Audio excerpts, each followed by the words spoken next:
Hai my friends, ketemu lagi di Tiger Talk dan di episode kali ini kita kedatangan narasumber spesial. Saya sih yakin my friends sudah familiar dengan beliau. Bisa dibilang beliau ini seorang influencer yang konten-kontennya tuh sangat relatable dan very insightful. Langsung aja kita sapa nih, selamat datang di Tiger Talk Ko Samuel Thank Ray. you Mbak Yuli. Halo apa kabar Thank you. Ko? Baik. Mbak Oke, Yuli apa kabar? aku juga baik. Alhamdulillah. Nah, oke, my friend, sebelum kita masuk ke bincang-bincang lebih dalam nih, kita coba kenalan lagi nih sama Kosem ya.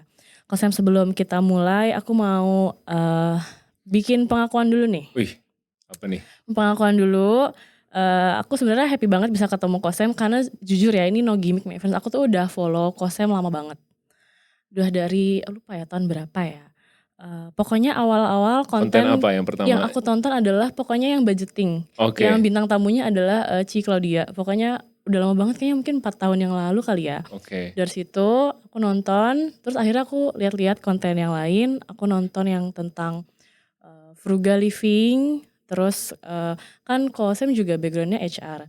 Nah, aku kan juga dulu awal-awal kerja kan, jadi aku suka nonton tuh tips-tips interviewnya kayak gitu. Jadi akhirnya aku cari Instagramnya, terus sekarang aku senang banget bisa ketemu dan ngobrol langsung nih sama Kosem. Thank you banget, udah support dari zaman dahulu kala. 2020 itu berarti tuh Iya, kalau konten waktu budgeting. COVID ya. Iya, Pokoknya zaman aku COVID. sering nonton YouTube lewat tuh kontennya, jadi akhirnya sekarang aku bisa ketemu langsung. Thank you. Aku juga senang bisa kolaborasi sama Mbak Yuli, sama teman-teman Maybank Sekuritas. Jadi very happy to be here juga. Thank you ya udah mau datang ke Tiger Talk hari ini.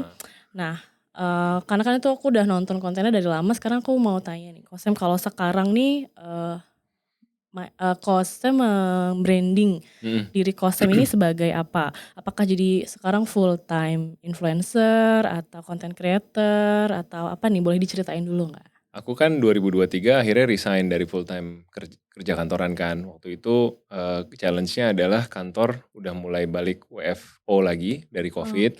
Sementara anakku masih kecil.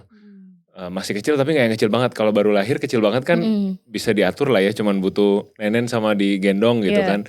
Nah ini udah mulai gerak-gerak, udah mulai merangkak di rumah. Jadi kayak kondisi di rumah tuh aku pagi ngantor dadah gitu. Terus istriku WFH sama anak di rumah. Nah dia berjuang sendirian lah di rumah. Terus pada saat pulang ketemu istri udah lecek, udah kusut. Terus akunya juga capek. Jadi kita kayak ini kayaknya gak sehat deh komunikasi di rumah. Udah gak enak. Terus kerjaan juga dianya keteteran karena dia kadang mesti meeting sambil gendong anak. Terus jadi dicap gak profesional sama kolega dia gitu. Jadi akhirnya kita mutusin salah satu kayaknya harus ada yang berkorban gitu. Nah yang berkorban aku apa dia nih gitu yang harus resign dalam artian. Terus waktu itu Clau itu baru masuk ke satu company yang ibaratnya dream job dia banget nih gitu. Dia dari dulu pengen lah masuk ke company ini dan akhirnya berhasil. Udah gitu cuman kontrak lagi 1 tahun waktu itu. Jadi kayaknya gak adil ya kalau aku yang harus dia yang harus mengalah lagi. Jadi akhirnya waktu itu kita putuskan. Akunya berat hati jujur karena waktu itu karir oke-oke aja sebenarnya. Tapi ya udah akhirnya aku putuskan untuk resign. Jadi dari 2023 sampai sekarang berarti udah tahun kedua ya. Udah tahun kedua aku ya kan sering sharing tuh tentang FIRE, Financial Independence, Retire Early. Mungkin gak retire fully retire ya. Kayak orang mungkin bayangin retire tuh main PS tiap hari, terus gak ngapa-ngapain di rumah. Aku sebenarnya ya ada main PS-nya gitu ya. Tapi juga ambil tanggung jawab lain. Mungkin lebih ke sekarang fokus ke membersamai anak kali. Karena anakku sekarang udah kelas 1 SD. Terus dia sekolah harus diantar mobil dari rumah lumayan jauh. Jadi aku tiap hari komit untuk ngantar dia sekolah. Terus juga jadi istilahnya class dad. Jadi kalau di kelas tuh ada class mom, ada class dad. Nah aku volunteer jadi class dad-nya. Jadi kayak mama jangan lupa ya anak-anak besok harus bawa apa, jadi bajunya apa, jadi koordinator gitu kan. Ada ibu-ibunya satu, bapak-bapaknya yang ini gitu. Terus ketemu sebulan sekali sama gurunya. Jadi mungkin itu ke-reflect juga ke konten-konten aku. Jadi banyak juga konten tentang family, konten tentang kehidupan setelah gak ngantor lagi. Terus aku lagi seneng konten tentang hidup sederhana, terus hidup apa adanya, hidup realistis. Karena buat aku banyak dari kita tuh di sosial media terjebak dengan konten-konten yang kayaknya, oh ini bisa kok anak muda umur 20-an bisa punya mobil sport 2 pintu, Hmm. rumahnya bisa ada liftnya dan segala. Ya mungkin 1-2 orang bisa, tapi kayaknya kalau semua orang pasti bisa, ya kayaknya nggak gitu deh statistik matematikanya gitu. Jadi aku lagi banyak mengadvokasi pentingnya hidup realistis dan menikmati proses. Mungkin gitu kali kesibukan hari-hari Oke, ini. jadi ini bisa menjadi inspirasi juga ya, karena nggak banyak nih, jujur aja ya kok ya, nggak banyak laki-laki yang mungkin berbesar hati seperti Kose mau resign, dan ini ya mengalah nih sama karir istri karena nggak tahu ya, mungkin masih banyak yang mungkin mindsetnya berbeda. Mungkin teman-teman di sini yang berkeluarga atau yang mau berkeluarga bisa menjadi inspirasi nih jalannya Kosem Langsung ya. Berarti ibu-ibu di cut video ini kirim ke suaminya gitu, iya, kirim semua ya. termasuk saya. Oh oke. Oh dari tadi tuh ngorek untuk Dari bahan ya untuk ya. ternyata ya. Wah, bisa nih ya kan. Jadi nggak harus selalu perempuan ya yang mengalah, Betul. mungkin bisa kondisional. Yang penting kalau aku sih ngeliatnya bukan kayak harus laki-laki atau harus Mhm. perempuan, tapi yang penting tuh ngobrol antara kita Ya, di rumah kesepakatan tangga gitu, bersama ya. kesepakatan bersama. Nah berarti mungkin retire-nya mungkin retire as ini ya, karyawan Corporate ya, perusahaan ya, heeh. corporate. Jadi sekarang bisa dibilang apa, career switch? Mungkin career switch atau ya orang bilang full time jadi business person, Heeh, business owner gitu mungkin iya. juga. Tapi juga aku secara sadar nggak mau terlalu apa ya, sibuk ngurusin bisnis aku, usaha aku Mmm, di konten, sampai aku nggak punya waktu untuk keluarga gitu. Jadi sekarang kalau dulu kan ibaratnya, iya papa bisa, datang ke acara sekolah kamu izin dulu ya ke kantor gitu kan. Kalau sekarang tuh dibalik. iya. Jadi kalau ada acara apa di luar diundang jadi speaker atau diundang podcast seperti ini dan segala macam ya kita mau make sure urusan dengan anak tuh nggak terganggu lah gitu. Iya. Tetap ada yang nganter dia ke sekolah, tetap ada yang membersamai dia kalau ada event dan lain-lain gitu. Wah, seru banget ya. Nih, boleh dicontoh nih ya, my friends ya. Nah, pertanyaan berikutnya, Kosem kan tadi mention soal FIRE, Mhm, financial independence, retire early, itu juga sering Kosem bahas ya di buzzword konten-kontennya ya. Mhm, Kosem ya. Dan juga tadi ya Kosem konten tentang family, terus juga adulting ya kan. Nah, apa yang membuat hal-hal ini akhirnya menjadi core kontennya Kosem? Apakah ada turning point tertentu atau value yang pengen Kosem bagikan nih dari konten-konten tadi gitu? Jadi aku tuh, turning point-nya waktu tahun 2020 pada saat Covid nonton kontennya Pak Dodi Bicara Investasi, Pak Dodi Oh iya Prayogo. tahu ya. Ya, Pak Mhm, Dodi Prayogo bukan orang finance, dia dosen, tapi dia iya. pemerhati pasar saham gitu ya, dan sering sharing-sharing tentang saham. Nah, ada satu series konten dia tentang FIRE ini, Financial Independence Retire Early. Waktu itu, kondisinya kami tuh udah cukup oke di karir kami masing-masing, aku sama istriku, sama-sama udah manager above, terus relatif cepat juga naik karirnya. Terus kami udah di tahap dimana kayak, oke kita beli rumah sendiri, cicil pelan-pelan nabung udah lunas, habis itu beli mobil, cicil pelan-pelan nabung udah lunas, terus punya anak coba kita kumpulin, dana pendidikan dan segala macam, dan kayaknya oke nih kita on track nih untuk kumpulin by tahun berapa. Nah apa nih next-nya gitu, tujuan Mmm, keuangan gitu. Waktu itu kami bahkan sampai nanya ke financial planner, salah satu financial planner yang kami hire waktu itu aku ajak ngobrol. Terus ditanya ya tujuan keuangan Kosem dan Ciklau tuh apalagi gitu. Nah, itu financial planner sampai bingung mhm. karena kami berdua jawabnya, "Ya udah kayaknya gini-gini aja cukup," gitu. Dia bingung karena biasanya orang, akan lebih apa ya, mungkin kepengen ganti mobil atau kepengen rumah yang lebih gede gitu. Nah, kami tuh sama-sama merasa di tahap ini tuh hidup udah cukup, udah happy banget gitu. Nggak usah lah rumah yang lebih gede, nggak usah mobil satu lagi, kayaknya pun kalau mau ganti, mau mobil yang lebih bagus mungkin yang ini kita jual dulu dan segala macam gitu. Nah aku tuh sampai, ya apa ya, kadang sih suka diledekin temenku gitu, "Ah lu belum masanya aja lu, entar mungkin lu jadi umur 40 atau 50 pasti ada yang lu pengen," gitu. Mungkin ya gitu Ya ya. biasanya kan ada hobi-hobi atau Biasanya ngoleksi gitu. apa gitu. Aku tuh, apa, hobi paling ya udah beli buku, buku Ah, baru, terus beli kaset PS baru. Kemarin di PS5 ada Ghost of Yotei, game baru, mmm, kalau yang gamer, aku PO gitu kan, PO nggak apa-apa beli game. Tapi ya udah sebatas itu gitu, bukan yang hobi yang continuously mahal dan ya ini, apa, daripada gue nyinggung hobi orang entar kesebut gitu oh ya, ya, tapi gue mhm, agak bingung dengan, orang-orang yang kayaknya spending-nya banyak dan besar gitu. Jadi kami tuh merasa at that point kayaknya aku dan kamu tuh aku udah sama Klau gitu ya, mhm.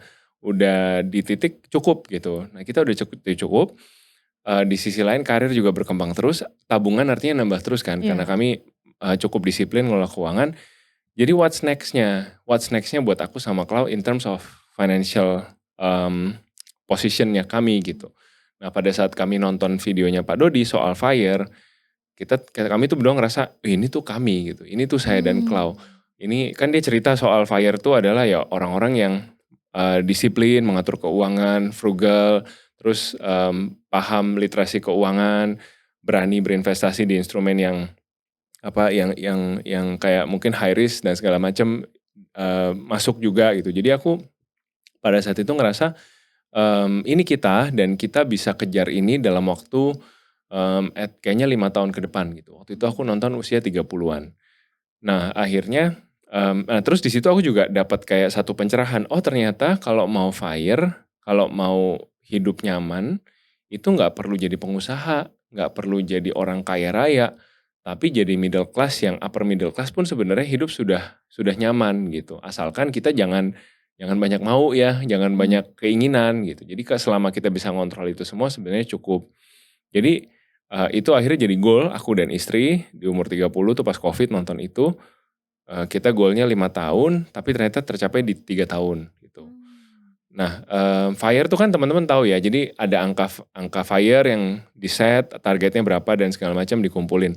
Angkanya gede, kami juga, aku nggak akan sebut di sini angka FIRE berapa, cuman angkanya tetap MM-an gitu, seperti teman-teman bisa hitung sendiri juga masing-masing ya, kan 4% rule. Dan kami ngumpulinnya memang jadi tambah cepat karena aku kerja, istri kerja, dan ada income dari sosmed waktu itu. Tapi at the same time kami juga merasa, kami secara sadar menahan gaya hidup gitu. Jadi aku kan bisa aja nih, wah terkenal Kosem, bisa aja ngartis. Maksudnya Iya. ngartis tuh maksudnya punya gaya hidup yang ekstravagan gitu. Oh aku nggak mau deh pakai mobil yang ini, pakai mobil yang lain deh yang lebih lux gitu. Atau bayar sopir dan segala macam. Aku secara sengaja nggak mau nahan.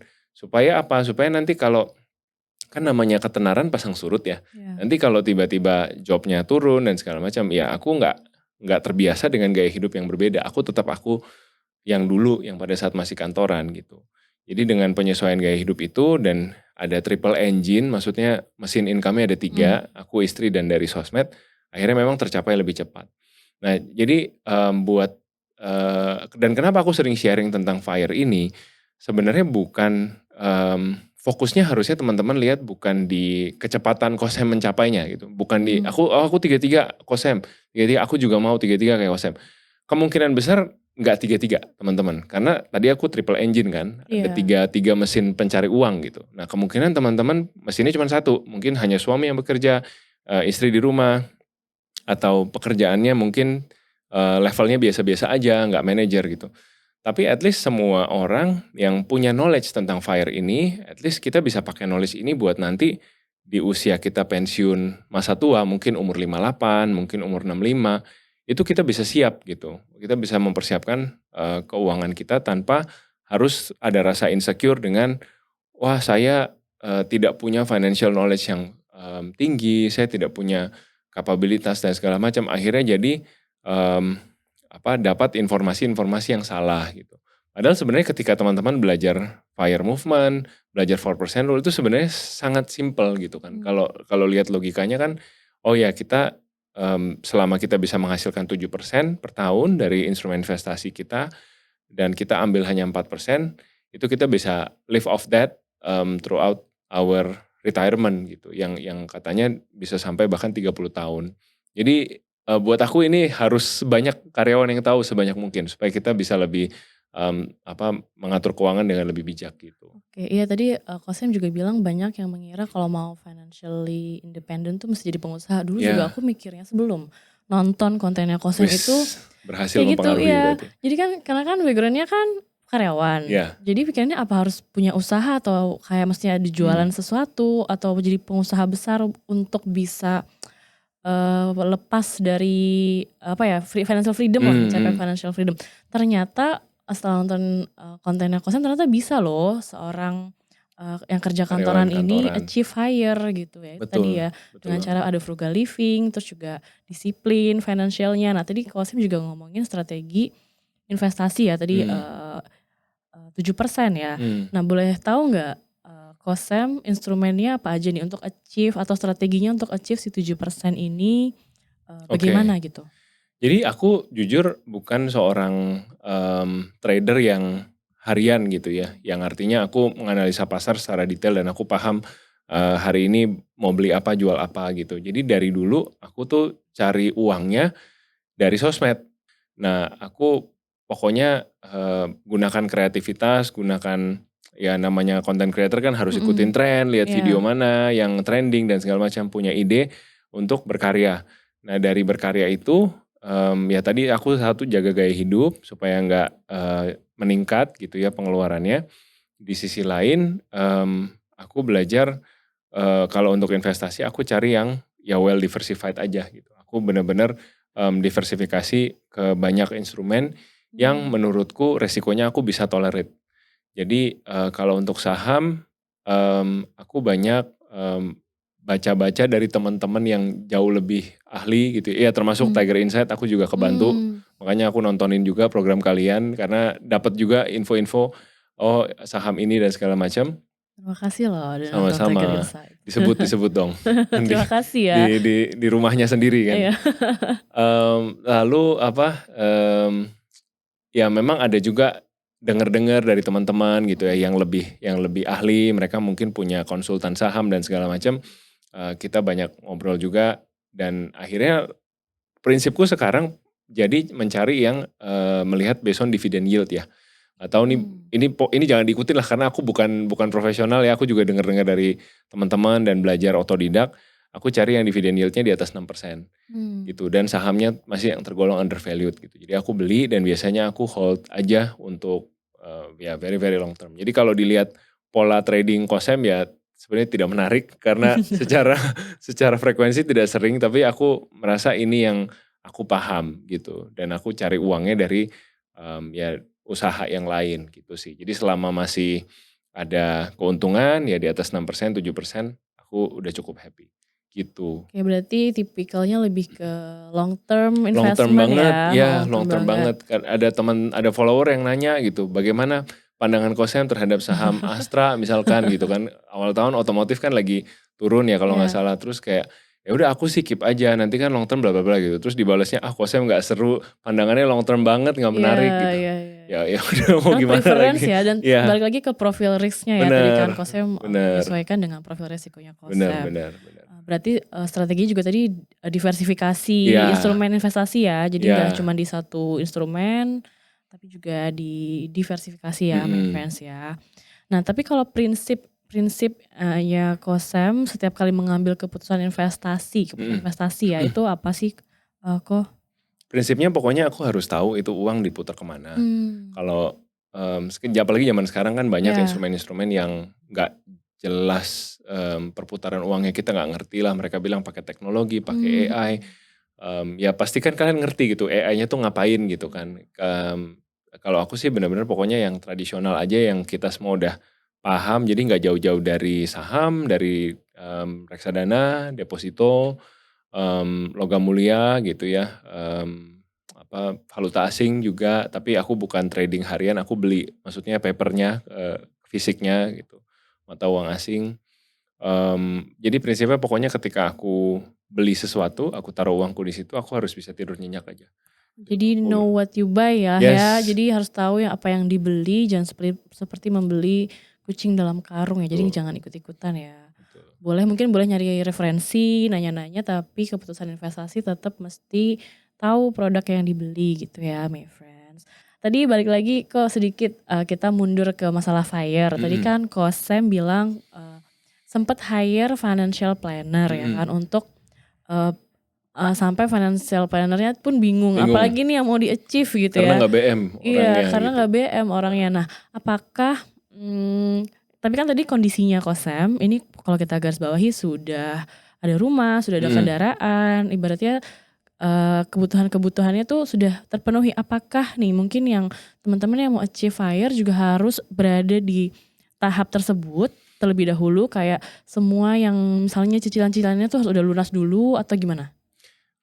Paling enggak dia harus tahu bahwa hidup dia tuh udah di tahap ya udah kira-kira akan segini nggak akan berkembang lagi gitu. Jadi milestone besar dalam hidupnya kurang lebih udah terjadi semua. Jadi menikahnya udah, punya anaknya juga udah cukup mungkin. Nah punya anak juga kan kita kadang ya pikir punya satu, taunya punya lagi gitu. Oh, oke. Satu anak, dua anak angka fire-nya tentu beda gitu ya. Jadi itu juga mesti dipikirin baik-baik buat teman-teman yang merasa kayak nonton video Kosem di usia 20-an terus umur 25 pengen fire dengan 10 juta sebulan atau 5 juta sebulan.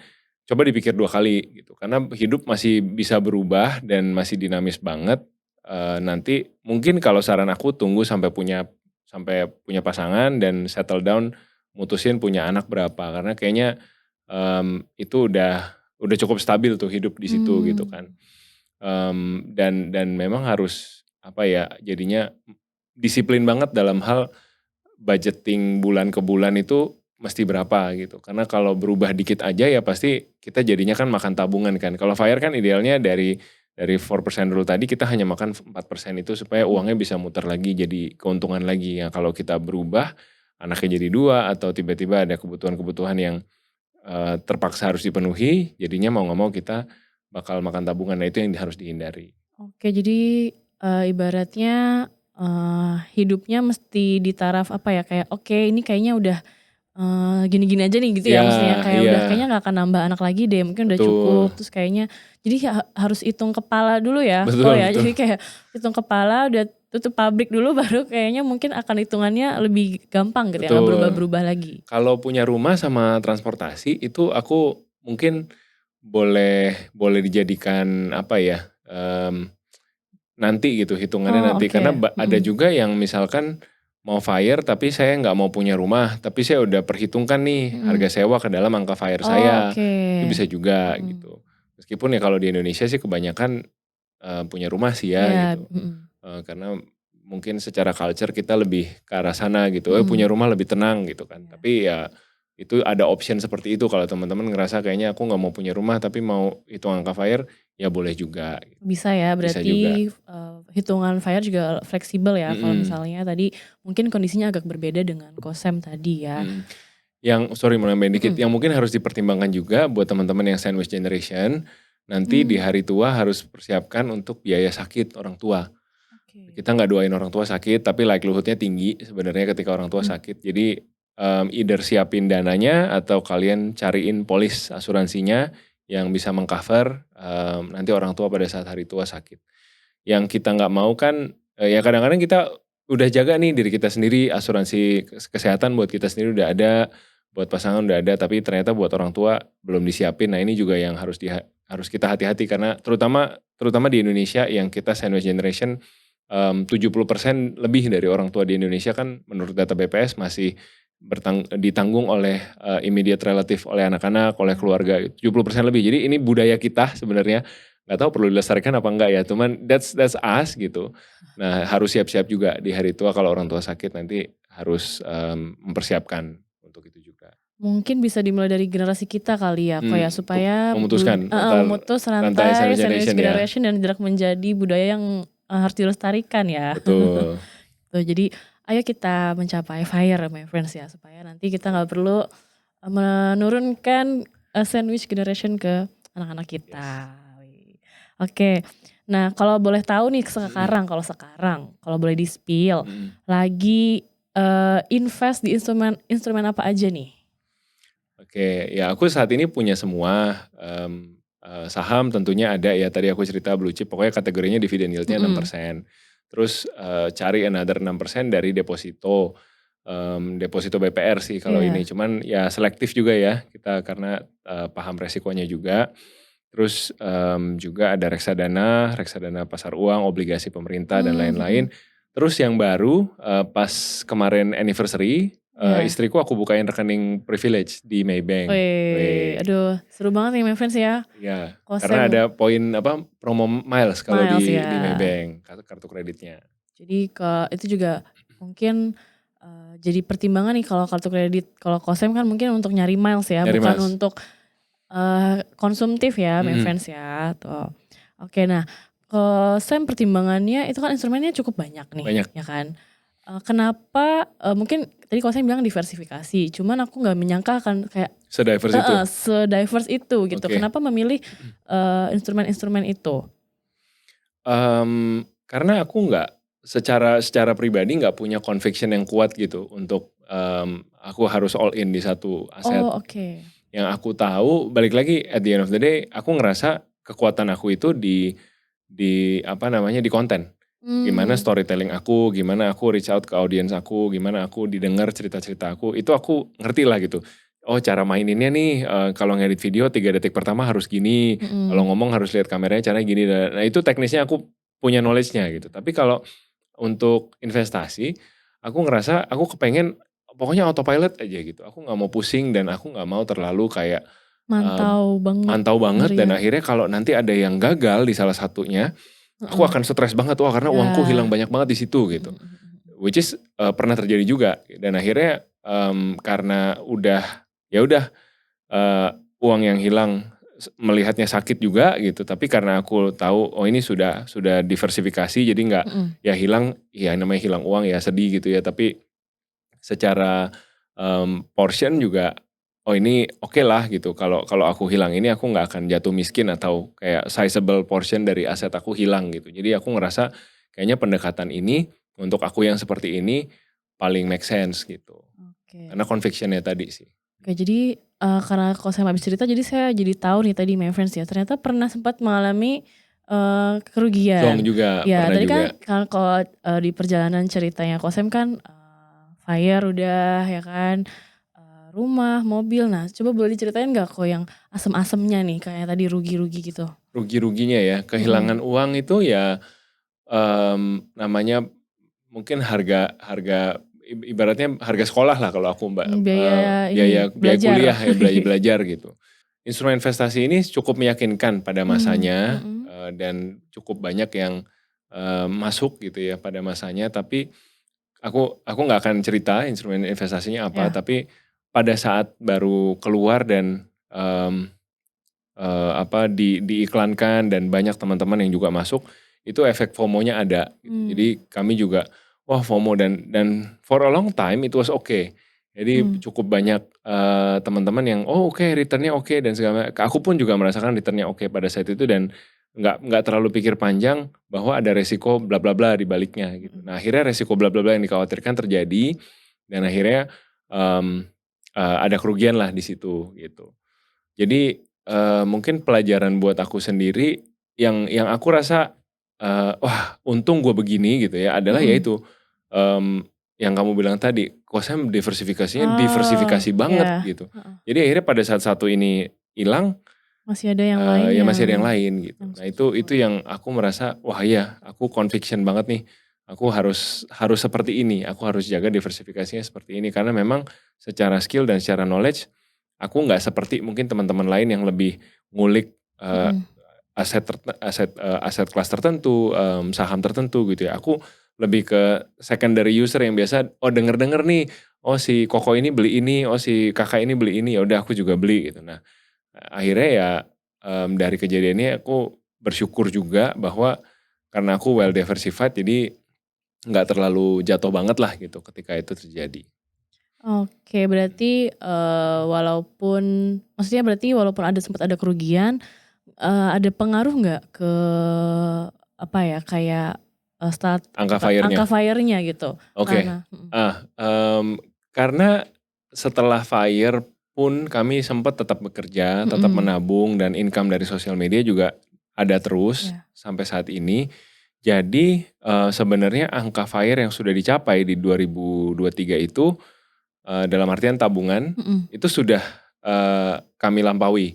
Jadi sebenarnya Mmm, kami sudah bisa nih misalkan mau ningkatkan lifestyle, mau beli mobil satu iya, lagi itu bisa, tapi kami memutuskan tidak gitu.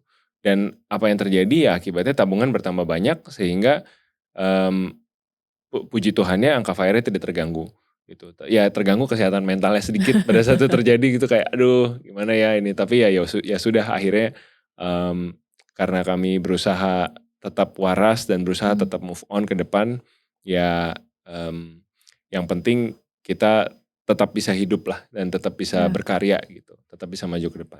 Jadi Kosem kalau bisa dibilang fire-nya tuh surplus ya? Angka Fat fire-nya? fire ya, fat fire istilahnya tuh, Apa? fire dan lebih-lebih. Oh, oke, Kan ada fire. fat fire, Fat fire. cost fire ya, sama barista fire. Aku fat fire artinya angkanya plus dan angkanya cukup dan ada surplusnya. Oke, semoga bisa nular ya abis ini Amin, Kosem ya. amin. Di fat fire Kita tularkan juga. ke semua yang di ruangan ini. Tular ya ke semua penonton Tiger Talk ya. Amin ya. Nah, Kosem, nah mau nanya nih. Kosem kalau nggak salah ya.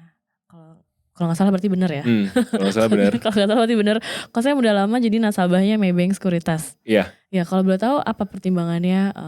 Dulu diajakin Maybank teman Sekuritas. kantor. Oh, oke. Ya, jadi kan dulu buat yang belum tahu, saya dulu karyawan Maybank juga. Tahun 2014, terus biasalah sesama Maybank kan saling menggunakan produk-produk Maybank. Cintailah produk-produk Maybank gitu kan. Aku sister company. Aku di banknya. Nah, ini kan hari ini kita bareng sama sekuritasnya.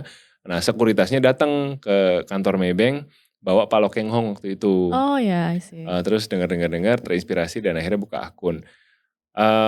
Ya, dan itu ini sih proses trading tuh buat aku juga proses menemukan jati diri gitu. Dalam artian akunya juga dulu masih kayak FOMO, nanyain terus RM aku, hari ini apa nih trading ideas, dulu belum ada Tiger Insight, jadi adanya WhatsApp group. Dulu belum ada. WhatsApp group nanya-nanya gitu kan.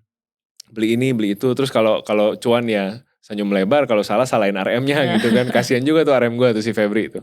Oh ya masih ada tuh orangnya. Masih ada kan orangnya kan Febri kan.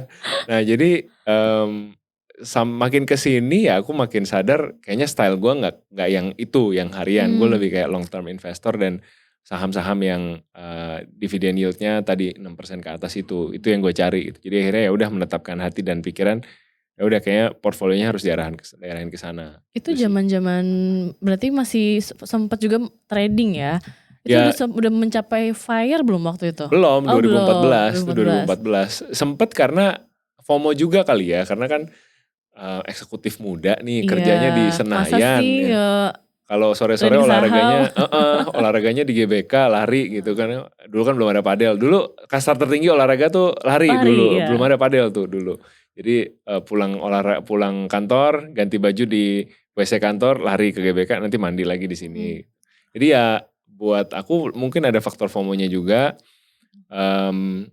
Tapi ya makin kesini makin tahu lah style aku apa dan makin tahu tujuan investasi aku apa gitu. Mungkin ya tips juga ya buat teman-teman yang nonton, lebih penting untuk tahu tujuannya sih ya daripada produknya, daripada tekniknya. Karena produk dan teknik bisa belajar, tapi kalau kayak tujuan kan itu kan deep down inside you gitu kan. Yang kalian mau lakukan dengan uang kalian tuh ke arah mana. Nah itu lebih panjang prosesnya untuk ketemu gitu. Bener. Sih. Goals tuh berarti penting ya. Bahkan tadi financial planner aja sampai bingung karena goalsnya mau apa udah tercapai. nih. Udah pada tercapai ya. Oke, berarti kalau misalnya mau fire, FOMO actually sebenarnya not good ya? FOMO agak ini ya, mungkin bisa membahayakan budget bulanan kita. Itu kan mungkin paling resikonya di situ. Tapi kalau kita bisa bilang, oh saya punya budget rekreasi dari mungkin angka fire saya 20 juta sebulan, budget rekreasinya 2 juta sebulan, artinya dalam 2 juta sebulan itu ya kita bisa fit, aku lagi ngulik padel nih, ya udah alokasiin buat padel, tapi mungkin 6 bulan kemudian aku lagi ngulik olahraga yang lain, ya alokasi yang sama 2 juta dipakai buat olahraga lain gitu. Jadi selama masih diukur dalam budget yang sama sih buat aku nggak apa-apa sih. Yang salah kan nggak terukur itu, jadi kayak semuanya mau dicobain, nah itu yang bahaya. Ada budget. Tapi cobain semua, itu yang berbahaya ya. Tapi kok FOMO dan tadi BM itu sama gak sih menurut lo, Sam? Gimana ya, kalau BM itu kayaknya datang dari diri sendiri ya.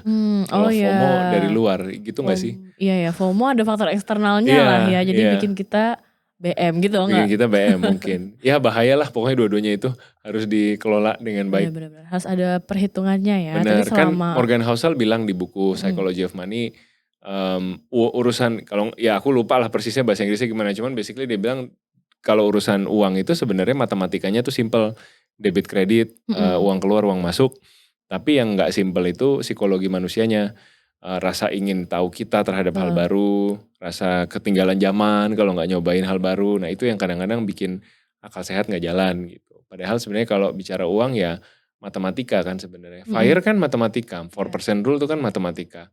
Makanya semua orang harus tahu matematika FIRE ini karena bisa hitung sendiri ya, kita bisa hitung sendiri berapa angka FIRE kita. Tapi how to manage How to manage-nya, keBM-an nah kita, itu, ya itu datang dari diri kita itu perlu sendiri. disiplin masing-masing.